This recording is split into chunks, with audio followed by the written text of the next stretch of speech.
caring for our land. Growing our essentials. Cultivating our future.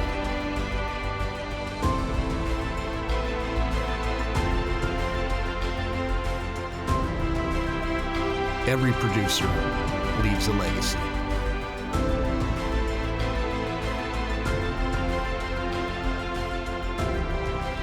Our amazing grasslands. My grandparents started this operation about 1923. My dad was born and raised, lived his whole life on this operation, and same thing with me. I've been here my whole life. In our operation, we work together as a family unit. My wife's involved, my son's involved in it. We move cows together, we work together. He's able to go out and see nature and the creation, everything that works together as it was meant to. One of the things that's been really fun for me is when we move the cattle, we're actually moving them in areas that still have grass, so that you don't feel like you're abusing the land, but you're actually using the land, not only to make a living, but to keep it healthy, that you're a steward of the land, not just of the animal. We live in what would be considered pothole country. We have quite a bit of native grass here yet. This operation has a little over 2,000 acres of native grassland yet. Same as when the Indians roam the plains. We have teepee rings, Indian graves. There's on this operation about 500 acres that has actually been broke, but the rest is native grass. We enjoy seeing the grasslands, enjoy seeing the wildlife on it. The whole environment benefits from the grasslands. It is a little bit rougher ground, makes it a little difficult to farm. Some people would farm it, but we don't, due to the importance of the grass. My dad always said the cows are what bought most everything on the farm, not the farming. We are not wanting to have all the money that we could possibly be gaining and may be gaining if we broke up this land. Splitting the land up, allowing that grass to grow, to regenerate, has benefited us in that we can leave it as it is and still make a living off of it. And we're proud of that. Back in 2006, we had a severe drought, and I had just prior to that, I was able to enroll in a EQIP program sponsored by NRCS, and I was approved for it. So that year we put in 25,000 feet of water line. In stages, he kind of added pipeline, added tanks, and just put them right in his cross fences. And you really see the even distribution of the grazing in the pastures because of that. When we started the rotation, we did about 2 to 3 weeks per paddock, and then we'd move them on to the next one. From seeing the benefits of that and rotating the cows through and how the grass could recover, because they're having to eat species that if they were just allowed to roam the whole pasture, they just pick out their choice plants. So some areas get more overgrazed than others. By forcing them to go through the different paddocks, splitting those pastures up, they have had to eat more of the grass, and then there's a longer recovery time for the ones that they really hit hard. With Rohrbach's operation, they have really reduced their dependency on hay to where they're brought in some of their hayland into the rotation. And one thing I think they see that they're doing there is a lot of nutrient cycling. When they harvest their hay and they bring it into the home place, the cattle eat it there, they drop their manure there, and then they got to haul it back out. And in their operation, the cattle eat there and they leave their manure there, and that's reduced some of their inputs on that front. This year, even with our drought, I was able to leave some rest, and you can really see the big blue stem, a lot of the forbs that have started to be coming through, so there's a big variety of plants and vegetation for the livestock to choose from. I have seen an economic impact with the rotation to be able to up my herd, be able to sell more pounds of beef off the land. One of the hardest things I think for most producers is the fact that when you go out into the pasture and you see the grass that has grown already, and you think, well, these cows can still stay here. There's still something to eat. If you leave that leaf structure there, it's in a way, it's like its mouth for the roots. You got to leave that leaf surface area there for it to take in the sun, to build those energy reserves for next year and to build that root growth. You're not losing what's there. It's benefiting the biology and the plant to regrowth and give you more when it comes back. Being able to keep that shade on the soil to cut down on the evaporation of what moisture you do have to work with. That first fence is always the toughest to put up. You never had that fence there before. It's a change. Change can be hard, but that first fence is the toughest. And once a producer gets that first fence in, it only takes one to notice a little bit of a difference. And that's the gateway fence to lead into more fence and to go that next step. Whether it's our own land or the land that's around us or the water that we drink in 100 years or our kids drink in 100 years, we value that we're trying to take care of it in a way that it still produces, but it produces in a way that is showing it the honor that it deserves.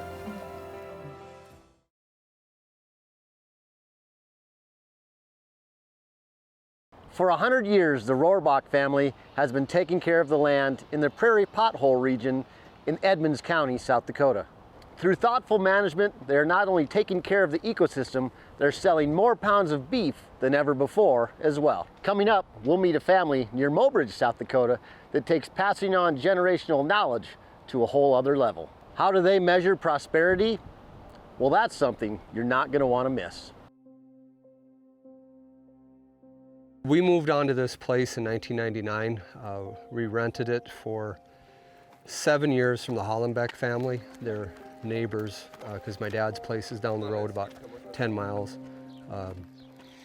Purchased it in 2006 from Homegrown's. They knew that we would keep running cattle on it. We ran our own cattle separate from my mom and dad's place until 2012. My father passed suddenly from a heart attack. So then we took on both places. My dad said, you know you're prosperous when you got tall grass and a big funeral. His funeral was huge. And his grass, we're getting the dividends of what he did. He went through the 80s, early 90s, financial. I was young, too full of myself to understand what was going on. I understand now, somewhat walking in his shoes. If he would have overgrazed, he could have helped himself financially. It's evident. He could have ran more cattle, and he told us, riding the hills with him, he said, I refuse. I absolutely refuse. I'm not going to overgraze this place. This is who I am. And now we can see it in the diversity of the plant life on the ranch that him and Mom bought in 1982. Now we need to take it the next step. My family and I are committed. I'm the driver, but they're with me every day. I think there's things we can do. There's places on his ranch that hardly ever got grazed. Again, water. Cattle just didn't move there. I know with the cross fencing and temporary fence and water, we can do a much better job, utilize that, improve the diversity there. We're also using temporary water, running pipe above ground for moving cattle around. Where we've evolved the most with the help of NRCS and Ryan Beer, and I do have to say Daryl Smith, our neighbor, my mentor. I was watching Daryl move his cattle often. I was watching him put up temporary fence. And at first the initial reaction is, what is this guy doing? This looks a little crazy. After visiting with him and working with him a little bit, we have, for the last 5 years, moved our cattle more, been very purposeful on where we put our cattle with temporary fence. Water has been our struggle. Spring of 2013, I started losing calves, baby calves. They'd live 3-4 days, weak, struggle, pulled liver samples, started working with a guy named Dr. Blaine Hopfoff out of Mandan, a nutritionist, veterinarian. We started testing all our water, and we were super high in sulfates out of our artesian and our dams. And since the spring of 2013, we test water all the time. We found out our dams are high in sulfates. I guess talk about the artesian wells. There's one here on our place that we purchased from Hollenbeck's, one at my dad's place. They both went bad. Bad meaning reduced flow. Dad's, I'm sure, was over 50 gallons a minute. It's down to 11. This well on this place was better than 30 gallons a minute. It's down to 5. And the sulfates have gone from, we tested them in 06, we had 600 parts per million sulfates, and now they're over 2,500. So we had to really start thinking about, okay, how do we handle this? How do we handle sulfates? It's hard on breed up, it's hard on immune system. Again, Daryl Smith, I say enough about him. He allowed us to hook into a system that pulls water out of the Missouri River, and things turned around. We saw cattle gain better, our health on our cattle improved immensely. So we've started putting in pipelines. Again, NRCS helped us with equip on this place out of Corson County. Anymore, it's pretty rare our cows are drinking out of dams on this place. It's water out of the Lake Oahe. I don't know what we would do without it. We were at a loss. I won't say a number, but it's a little bit beyond my comprehension that Eli was responsible for all of our livestock for 6 weeks. I didn't see him. Real life experience. You know, I work in a school system. I can't create that for a student in a school system, what they learn here. Our daughter Sylvia is a little bit younger. She's doing the same thing. Usually it's my dad's call, but I understand when they need to move. I notice when when it's time to move them, and we'll discuss it and then make a plan. Some of the things I do here on the ranch are just the day-to-day stuff with my dad, and then the taking care of animals just around the yard. Moving fences, moving cows.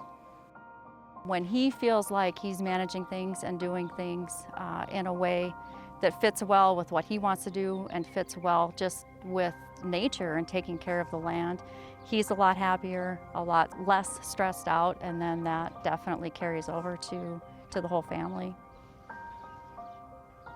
I can see the results. I can see what's going on. I don't want to be the first guy out. I want to be the early adapter on these practices. It's exciting. We keep moving in a new direction.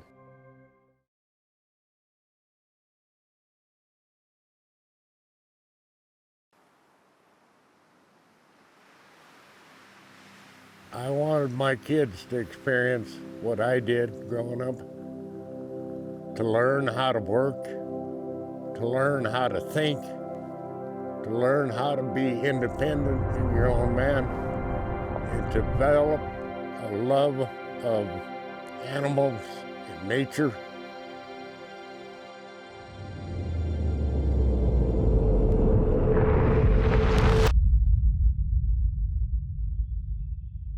We're in the Black Hills of South Dakota, currently in Custer County. just a few miles outside of the city limits of Custer, where my family has been on this place since roughly about the late 40s. We make a living raising cattle right here on this ground on the Forest Service and our private ground. My folks bought this place in 1946 for $11,000, by the way. This place has been several different things. My dad chose to dairy. They milked 35 cows. My dad had some tough luck in the 50s to be able to run that size of a dairy at that time. We had a pretty long dry spell. The Forest Service pulled my dad's day use permit, and he couldn't keep as much livestock. 1978, we had the opportunity to buy the term permit, and that's when my wife and I and my dad and mother got into the beef cows more as a full-time deal, and of course my kids were little, and it just growed from there. Me and my sisters and family grew up raising cattle out on the back permit here on the home place. Our job every day was to go out and a couple times a week checking on cattle and moving our pastures. We used to just kick everything out in the summer, and we'd go catch them in the fall and bring them in and wean calves. Then roughly in the 90s, we had to downsize our operation a little bit with the expansion of the Peter Rohrbach wilderness. We took in some of our grazing allotment boundaries, and we lost some numbers. And the National Forest Service gave us some extra numbers on another unit up north. Currently, me and my wife and my kids, we are running about 150 mama cows on our private ground and on the Forest Service pastures. And then we're helping Dad out on his operation also, where he's running roughly about 90 head on the forest, between the forest in the summertime and private ground here in Custer County and Bennett County in the winter. We have 47 active grazing allotments across the Ranger District, and the Hell Canyon Ranger District is located on the southern end of the Black Hills National Forest. So we work with approximately somewhere between 80 to 90 ranching families, and they graze somewhere around just under 10,000 head of cattle, typically between the summer months from June to October. Within those allotments, we've got various types of permits, grazing permits, of course, that we deal with. The most common is your direct permit or your term grazing permit, where there's just a solid block of National Forest System land that the rancher grazes his livestock on during those summer months. And then we've got the term private land permits, where, especially here in the Black Hills, you'll see an intermingling of private land intermixed with Forest Service land. And so those are the types of permits we issue where maybe that private land piece will also be grazed in conjunction with the forest.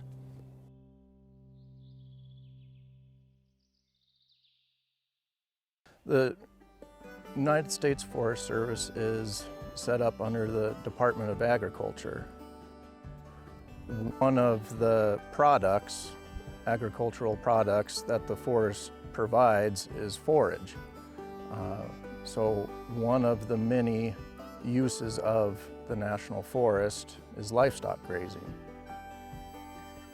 The elk and ungulates, they'll go after that fresh regrowth because that's the most nutritious. And so what we're doing with the cattle is keeping forage fresh in the meadows and keeping it from getting stagnant, and that's been a benefit to all grazing ungulates on the forest.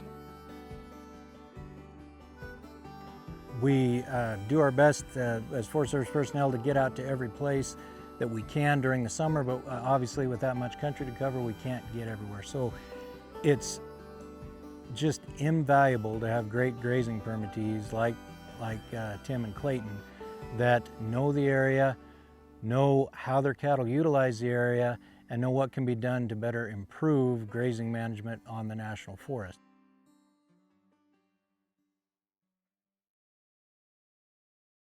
When the Myrtle Fire burn us out in Pringle on another unit in, we think it's roughly the year of 2015. We combined our units and we pulled our cattle out of there. Essentially, 2 of those pastures burned up. And we had to get them out of there anyway because of the fire which raged on for several days. So we hauled them home. We didn't have anywhere else to go. With that, we had a large amount of fence that was burned up along the highway. And so it was at that time where Tim came to us with the thought process of running the cattle together in one herd to allow us time to get the fence put back up down there along the highway. Thought that was an outstanding idea because then it again allows us to better manage the amount of time that we rotate through these grazing pastures. But what we really saw then was the change in the grass by running the way bigger numbers. And initially it showed up on this pasture too. And by the rotation, it so improved the grass, it's just pretty remarkable. Starting to see a vast improvement in both your covering composition of your native species within your riparian areas as well as your uplands. So it's been very good to see. It's been looking through the long-term monitoring, comparing past years to this year, you can really see vast improvement in resource conditions.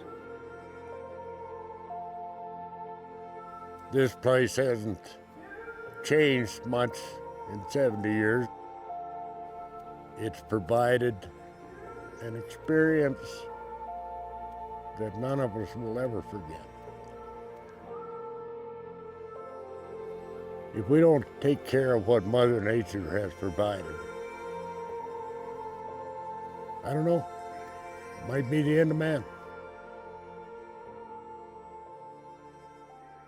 Livestock grazing plays a critical role in managing our beautiful Black Hills. The Sander family has persevered throughout generations, taking care of what Mother Nature provides.